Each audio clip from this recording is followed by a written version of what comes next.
Hi, I'm Niki, the Obsessive Bookseller. Welcome to this episode of Read, Burn, Hoard. This is where I'm going through my entire unread collection one shelf at a time, and I'm focusing on that shelf for an entire month, deciding whether or not to read the books, burn the books, or hoard the books. Originally inspired by Books with Emily Fox's 1 Week, 1 Shelf challenge, which I'll link. This is one of my favorite things I have going on the channel right now. But my quarterly challenges might be edging that out because I've been having so much fun with those. In any case, last time I picked from a jar, and I will be focusing this month on shelf 21. Last month was almost 3 whole shelves worth of books. This month it's a little more conservative. It's 1 shelf, and there's not nearly as many titles, obviously. So let's go take a look. Not a lot of authors on here. And some books that I've had for ages and ages, and some that I've picked up recently. We're going to go through and evaluate all of these books to see which ones I'd like to keep and which ones I'm going to burn. And while we're at it, I'll pick one to read for the quarter. This book, strong candidate. I've been slowly collecting these because I think the covers are so intriguing. Like, Asian fantasy is something I like. I really like combat. It seems like kind of an assassin, if you will. And then where we end up on book 3... how do we get from point A to point B? I'm just so intrigued by this series. The only thing I hate are the spines. Like I don't know. There's got to have been a way to line that up a bit better. But whatever. So really interested in those. Normally I would look things up on Goodreads to kind of see if it's something I'd like to read or not, get some reviews. But in this case, like, even if the reviews were absolutely horrible, it's one of those I'm confident enough that I would like to try that it doesn't really matter what other people say. I don't feel the need to be swayed. And then I have a finished edition of Holy Sister and an ARC edition that the author sent me. And unfortunately, I didn't love the second book, so I never read on to the third book. And there wasn't anything bad about it, but I just got tired of the tangent that we went on and got a little fed up. And here's the debate. Coming down to my collection here, the other edition that I have is an ARC. So I'm not sure if I want to keep the hardcover that doesn't match anything, or if I'd like to keep the ARC edition. I'm kind of leaning towards just keeping the ARC. The one thing I do know is that I don't need both, but I really, I can't decide what to do. Especially since I don't even have a copy of the second book. So theoretically, if I wanted to complete the collection, I'd have to go find the second book. And am I going to be able to find that in an ARC? Probably not. So if I want them to match, I'll need to have a set. Yeah, I'm not sure what to do on that. I'm going to let that percolate. This is a UK edition of The Book That Wouldn't Burn. I ordered it from the UK because I missed out on the US editions. They sold out more quickly than I thought they would. And I gotta be honest, I would really love to read this book. If I'm all about reading the best books first, this is the one that has my attention the most. So it's gonna be between Green and Mark Lawrence's Book That Wouldn't Burn. That would be really fun. The Earthsea Trilogy by Ursula K. Le Guin. This is a classic. This is a science fiction book club bind up of the 3 books. And even when taking writing classes, they would talk about Ursula K. Le Guin as having a very circular storytelling, so where the characters end up right where they start. And I have so little patience for that. Drives me crazy. And I read one book by her called Powers and did not enjoy it at all. So at this point, I'm hanging on to this because it's a classic and it's something I would like to read eventually.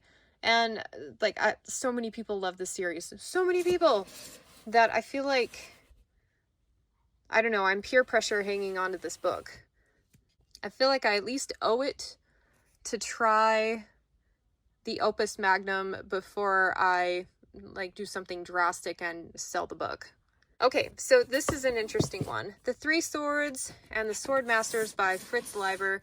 These are science fiction book club bind-ups. And at one point I had several thousand books in my collection, all organized from highest to lowest priority on things that I want to read. These were at the very bottom. Of 2,000 books, this was at the very bottom. And I almost let them go. But then you watch Brandon Sanderson talking about the books and the authors that inspired him as a writer. And he references Fritz Leiber. And I'm like, well, crap, what am I going to do now? Do I keep these? You know, I think the smart thing to do in this situation would be to do a little bit of research on these and see if there's something that I would be interested in. Because I'm looking at them, I don't want to read these. I have low patience for classic fantasy as it is, and then obscure classic fantasy on top of that. Yeah, I don't know. God, this is going to be a shelf full of hard decisions for me, I think. So now we've got Through Wolf's Eyes. I've read the first book. I read it ages ago, but I put it back in my unread section because if I'm ever going to continue the series, I will need to reread this. And here's the thing, like, animal companion, kind of a wild girl, grew up with the wolves type of a thing, and then is kind of absorbed into society. I like the concept of it. I feel like when I read it, I didn't get anything new out of it. And I know this because I can't really remember much about it other than that. Okay, I put them in reading order, and there's maybe one or two on the back end that I don't have, newer books. I don't know what to do with these. So I have a hodgepodge. I've got a couple with covers, one without, one with a cover, a massive hardcover, one without, and I don't know what to do. I have to decide if this is something that I'm ever going to get back to read. And if I do get back and read it, do I love it enough to hunt everything down in hardcovers? Or do I count my losses and get rid of the hardcover and just keep all the paperbacks? But see, then I have paperbacks without freaking covers on them. I don't know what to do. Normally I'm pretty definitive. I feel like once I get through all of the other really high priority books in my collection, that this might be like a medium priority series that I go back to. I do really like Jane Lindskold. I've read something else by her. Can't remember what, but she's a lovely author. A lot of times in this project, especially lately, if I'm unsure, I'm defaulting to just letting it go. But in this case, I'm going to default to hoarding it for now. Okay, we have some strip paperbacks. And just a minor history, I work as a bookseller for so many years, and it's cheaper for the publisher to have you destroy the book and just send back the cover as proof that you destroyed the book than it is for them to have you ship it back, because there's no markup on mass market paperbacks. Nobody makes any money off of them, essentially. They just have them there to draw you into the store. Anyway, so I have a bunch of books without covers here, and I need to do research on every single last one of these to see if I want to read them. I've pulled a few over from my romance section because I decimated that and just put a couple of the more interesting titles over here to be evaluated. So this one had dragons. It's a trilogy, I think. So we're going to evaluate that. I have a random science fiction, Hidden Worlds by Kristen Landon. We're going to look into that. Tanith Lee, The Silver Medal Lover. From what little I know about this, like, fairy tale retellings, maybe, or at least something that feels a lot like that. A lot of people love this author, but then I've heard a lot of controversial things about this author, or at least about her stories. So we're going to evaluate that. And then I have an urban fantasy series here. I think Staked is the first one. And I am reading a lot of good urban fantasy right now. I'm not feeling the lack, but I would like to have a few really random, obscure urban fantasy titles on my shelf for when I get through with all of those popular series and need something else to turn to. The fact that these are kind of thicker, bulkier books makes me think they might be better. But I would like to look into those as well. So, sliding this over, I've got a bunch of keeps, but like keeping with apprehension on a couple of them, and then a bunch that I need to look into. And in that time frame, I will also decide which of these two I'm reading. I didn't need to think that hard on it. I'm picking up the book that wouldn't burn for the project. Read the best books first. That green series has been on my list for a really long time, and it can continue to sit there, and hopefully I'll get to it on the next time around on my shelves. But yep, this is the one I'm excited for. It'll also be pretty telling. If I don't like this book, then I can pretty much confirm that Mark Lawrence just isn't a writer that works for me. And as far as subject matter goes, if I'm going to read anything else by him, this one is like primed for me to love it. It's about a magical library. Yeah, we're totally reading this one. I've made some decisions, so kind of back and forth on what to do with these. Now, I have an arc of the first book and an arc of the third book, and to get everything to match, I would need to find hardcovers of the first two books, and I did a little bit of research. Yeah, $150 for a new copy of Red Sister, first book in this series. So I'm not going to spend that much on this series. I read half of it, and it was good. It was decent, like a 4-star read. I didn't like the second one, actually. Actually, no, I read more than half. I did finish the second book. I just got fed up with it and kind of speed read to the end. But, okay. So, in the interest of creating space and curating my shelves, I'm going to keep the one that matches the edition I already have, and I'm going to sell this one. I didn't pick this up for a ton of money. I think it was like an $8 purchase on Book Outlet. So, I'm going to sell this one. This will be one of my first burns. And we're keeping this one. I think, honestly, it would probably behoove me to sell this one as well because I don't have any plans to read it or continue the series. But I'm going to hang on to it for this particular cycle. And maybe by the next time I hit this shelf, I'll have more of an idea of what I want to do with it. I looked up some stuff. So let's start with Hidden Worlds by Kristen Landon. So kind of unanimously on Goodreads, they're saying the cover is pretty, but it has absolutely nothing to do with the story. Like, apparently the main character doesn't even pick up a gun throughout the entire book. It's like post-apocalyptic where people have jumped to other planets from Earth and are kind of trying to find their way on this new planet. It's kind of vague. And in fact, when trying to figure out what this book is about, even the excerpt and the description, it seems kind of directionless. And as I was reading some of the reviews, that's kind of the main criticism is like, and then it's got horrible pacing, whereas it drags too long and then jumps really fast in other parts. And the ratings, there are 3 books in this series. Apparently this one ends open-ended. And for Goodreads, they're all rated at about a 3.5 out of 5 stars. That is a really low rating on Goodreads. So I like sci-fi, but I don't think I'll ever get around to reading this one. I'm curating my shelves. I have it marked. It's available on ebook, and so if I ever get a wild hair, I can at least have access to it. It doesn't help that mine doesn't have a cover, so we're going to burn this one this month. Okay. Did research on another one. This is the Silver Medal Lover by Tanith Lee. It's part of a duology, apparently. There's a time in my life where I think I would have been really excited about the prospect of this story. It's a love story, and if you can't tell from the title, the person of interest is a non-human. So she falls in love with a robot, essentially. And I don't know, it just seems straightforward, and it also seems like reading the back of the book and just the excerpt or whatever and a couple of reviews, I get the gist of what the story is about. I don't know that I need to read a 200-page book about that.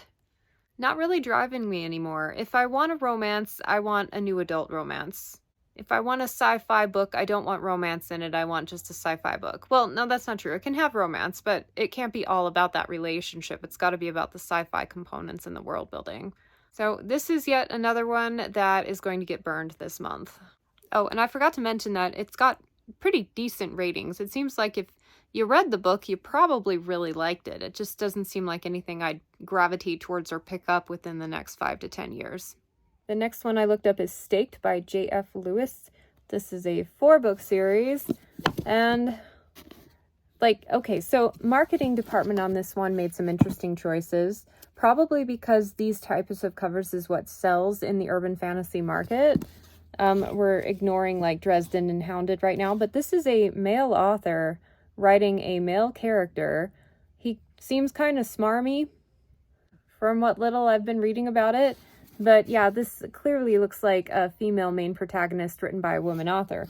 So I'm intrigued. I mean, I know this is a marketing decision, so I'm not holding that against it. But I've got a set here from a male fantasy author and urban fantasy, rather. And you don't come across those as often. I'm on the fence about them. The subject matter makes me think that I probably won't enjoy it very much. But if I had read, on paper what Dresden was about initially, I don't know that I would have been sold. But I love Dresden. So, and even then, this is a little much in some cases. But I think just for sake of curiosity, I'm going to hang on to these for now. And maybe I'll get a wild hair and read it for the first one for a project. The plot seemed complex enough that it has my interest. It also sounds different than a lot of the urban fantasies and paranormal stuff that I've been reading lately.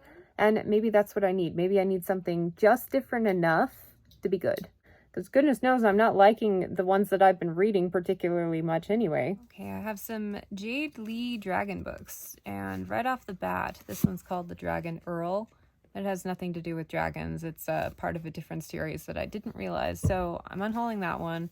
And then I have Dragonbound and Dragonborn. I like the colors of the spines. I had a whole bunch of books by this author at one point. They're all fantasy, Asian, erotica, romance type of things. And I unhauled everything but these because it's dragons. And kind of the premise of the story is there's one dragon left, and this woman has the egg kind of attached to her or something, where she's like incubating it and keeping it safe. And the people who are destroying all the dragons are hunting her down or whatever. So, but then it turns into a romance. The reviews were all over the place. What is this book? What is this story? I'm not really sure. But I've got to ask myself, would I ever pick this up?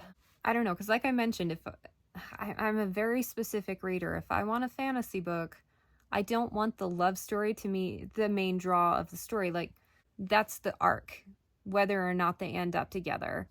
I want a fantasy story. I want to know about the dragon egg and like what the fantasy stuff will end up being as for the arc, or what the villain's arc will be, or whatever. And if I want a romance, I want a new adult book, because I tend to like those a lot more than anything else. So I've hung on to romances for a lot of years because every once in a while I'll get a wild hair and I'll think, okay, that sounds like fun.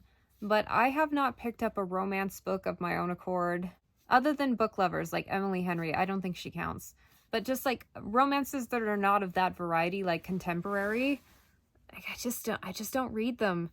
And so I would be hanging on to these in the off chance that I would be in the mood for something this specific for years and years and years. And they don't even have covers. I'm kind of tired today. I can tell I'm being a little more harsh and not really thinking through my decisions as well as I could be. And sometimes it's a good time to declutter when you're feeling that way. Other times you end up making a lot of things that you wish you hadn't let go. But the good news is I'm not even close to being finished with the book for the project. So I have time to sit on whether or not I really want to let all this stuff go. But my knee jerk is I'm probably not going to read them. And if I want to, hey, great, they're available on Kindle and I can go that route. So I think for today I am burning these. All of them. A pretty decent burn pile going right now. That just leaves these. God, I really don't want to read these. But let me look it up. Well, color me surprised. These actually look really good. I wanted to be so ornery with it and get rid of it, but it looks good. So you've got a barbarian main character, 6 foot tall, kind of the bruiser, if you will, and then a magician's apprentice, and they kind of meet up, and it's supposedly a collection of like kind of short story adventures and whatnot. And so I've got books 1 through 3 in this first book and 4 through 6 in the second. And a lot of the reviews, they're kind of unhelpful because it's like, oh man, I loved these when I first read them in high school. I loved everything I read in high school, 5 stars, everything. But a lot of people who are picking them up nowadays, which are very few, say they are great classic fantasies and they hold up really well to time. Okay. Yep, I'll hang on to them for now. They have audio editions and they also have ebooks. I put the first audiobook in my wish list, so if there's some sort of sale, I'll pick it up and try the first one and see if I like it. If I ever go on a classic fantasy where I'm where I'm trying to read more of those, I don't see that happening anytime soon. It's my least favorite subgenre. But if that happens, I will try one of these out. But hanging on to them for now. These are actually really cool editions anyway. So I really wanted to be ornery with it though. But we're keeping them. I keep meaning to film an update for this book. I finally got a copy. I think it was like 2 or 3 months after I filmed my last bit of me picking which book I was going to read. In any case, I'm sitting here waiting to go into Zumba. It's not quite time yet, so I'm like, this is perfect opportunity to update you. My first impressions of the book were incredibly strong. I really liked the introduction of the characters. The vibes were amazing. I liked the world building, the creature creation. I was very interested for at least the first like 10 chapters or so. And I'm at about the 60% mark, like more than halfway through the book. And I'm finding it a bit disjointed. And I'm also finding the pacing a bit odd. So there are these, what feels like really important sections, like chapters, that go by so fast that I get to the end of it and I think I need to go back and re-listen to that. What just happened? This feels important, especially when it's referenced a couple of chapters later. I'm like, did I miss something? So really quick on things that I thought could have used more time to develop, and then really long stretches where not much happens and it just seems like we're dwelling on the wrong things. Another issue I'm having is that I like the 2 main characters, but the side characters for me do not feel developed very well. Like, they're forgettable. There's one set of side characters that are a little more memorable and I've kind of got their names pretty well down, but the other half I'm like there's one that I can retain, but the rest, like, I keep getting them confused. And I think it's because of the pacing thing. Like, when we first met these people, there wasn't enough time or space to really ground us with these people or the names. So it's kind of a mixed bag. I'm really liking the vibes. The plot itself seems a little bit all over the place. Like, there were too many really good ideas trying to be crammed into one book. And so as a result, we're kind of bouncing around like different plot points, and it just feels very non-linear to me, but not in a deliberate way. So I want to know where the story is going, because I have no idea what the overall arc is going to be at this point. And I really feel like I should know. I don't know. I've kind of got some indications, but I am not loving this one as much as I thought I would, but I'm also not hating it. Like, it's a decent story, but the things that I was hoping that would just grab me and dazzle me have not done so yet. I've read library books that I liked even better. Library books, you know what I mean? Books that contain a massive library. But you know, I've put down Grey Sister, the second book in the Book of the Ancestor trilogy, at like 85%. Like, I DNF'd it pretty, and it was because there were these tangents that I felt had absolutely nothing to do with the narrative that I was interested in. And to a degree, I find that same thing happening here. So maybe this author and I just are not on the same brainwave. Like, it makes sense to him and he's got like this picture and this trajectory, but my brain just does not follow the vision. We'll see how the end half of the book goes, because that could be a game changer. I'm quite a bit further along now, like maybe at the 75% mark, and I was getting really fed up with this book. It was taking It was taking a direction I didn't really love. Let's try this again. It was taking a direction I didn't really love. Like, it was focused on all the wrong things. Like, holy cow, what did I sign up for? No wonder I'm confused. Like, this is not a cohesive book. It's not coming together. The fixation on this certain character-to-character relationship, it just seems so far removed from what we started with here. I mean, it's not totally out of reason. I'm rambling, but the 75% mark hit, and something happened where I was like, oh my gosh, I have to keep reading to find out what's happening next. And that is the sort of unexpected surprise that somehow is tying everything together. So the last 25% may make all of my objections go away. Stay tuned. I finished the book, and I use the term loosely. My last update was me geeking out about this particular reveal in the book, one that I thought was going to change everything for me because it was really interesting, a cool twist to the story. However, I didn't really love how it was handled after that. Slowly, my interest started fading in the book again, and before I knew it, I had a few chapters left, and I started skipping pages, or as it were, speeding up the audiobook to get to the end more quickly. It's amazing to me that I was that disengaged that I didn't even care if I finished it. And I hit that point. Usually it's when I think, well, maybe I can speed it up to like 3-point speed and just listen to it super fast. And I did do that for a little bit, but then realized that like, no, I'm not into it anymore. I'm not interested in the story. I didn't like that the library didn't have as much of an impact on the story as I thought it would. A lot of the story components that I wasn't enjoying early on, I feel like conceptually it gets a pass because all the tangential things made sense near the end. But I still feel like there's too many things going on, and we didn't have enough time to really sit with all of the cool concepts within this book. And so, man, so I've got this one here, and then I just picked up a copy of the second book not too long ago. And this is the risk I take at picking up series before I read them, because I have absolutely no desire to read this book. I actually read the back of the book or the inside cover or whatever to figure out what was going to happen in this one. And I'm not interested in this particular storyline. I'm still really surprised that I didn't love this, but this is a sign that Mark Lawrence's writing is just not vibing with me. I am on a different brainwave. The stuff doesn't work for me usually. This was by far the most interesting topic of all of his series, and I still didn't love it. So I think I'm moving on with my life.